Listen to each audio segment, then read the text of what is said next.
دوسرے یورپی ملکوں کے مقابلے میں ہم اپنے مذہب پر عمل کرنے کے لیے کافی آزاد ہیں، لیکن غیر مسلم ملکوں کی طرح یہاں بھی اسلاموفوبیا ہے، یہاں شدید نسلی انتہا پسندی ہے۔ مجھے ماضی میں بہت مشکلات کا سامنا رہا ہے، خصوصاً جب اسلاموفوبیا کا بہت زیادہ چرچا تھا۔ یورپ میں حجابی عورتوں پر بہت سے حملے کیے گئے۔ مجھے یاد ہے شاید جرمنی یا کہیں اور ایک حجابی عورت کو ٹرین اسٹیشن کی سیڑھیوں سے دھکا دے دیا گیا تھا، اور میں بھی خصوصاً پریگننسی کے دوران بے جا خوف کا شکار ہو گئی تھی۔ مجھے انگزائٹی، ڈپریشن تھا، اور یقین ہو گیا تھا کہ گھر سے باہر نکلتے مجھ پر حملہ ہو جائے گا۔ میں پلیٹ فارم پر ٹرین کے پاس نہیں چل سکتی تھی کیونکہ مجھے لگتا تھا کہ کوئی مجھے ٹرین کے سامنے دھکا دے دے گا۔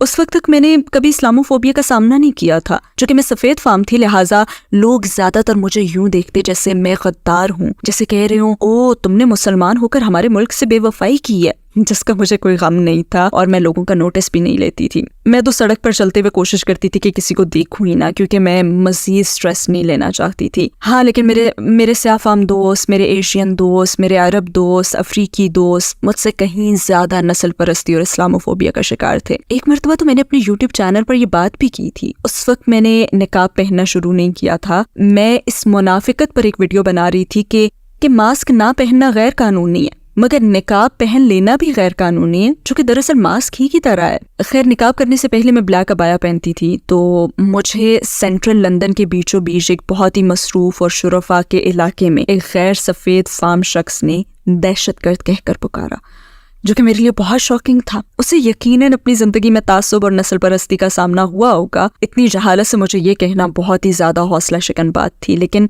الحمدللہ اس موقع پر میں نے اپنے اندر جھانکا اور اللہ سے کہا کہ آپ مجھے جواب دینے کا بہترین طریقہ سجھائیں۔ اور جو طریقہ میرے ذہن میں اس وقت آیا وہ یہ تھا کہ رسول اللہ صلی اللہ علیہ وسلم میری جگہ ہوتے تو کیا جواب دیتے؟ محمد صلی اللہ علیہ وسلم نے اس وقت کیا رد عمل دیا تھا جب بچے ان کے اوپر پتھر پھینک رہے تھے اور آپ کی توہین کر رہے تھے؟ کیا وہ ان پر چیخے تھے؟ کیا انہوں نے پلٹ کر ان پر پتھر پھینکے تھے؟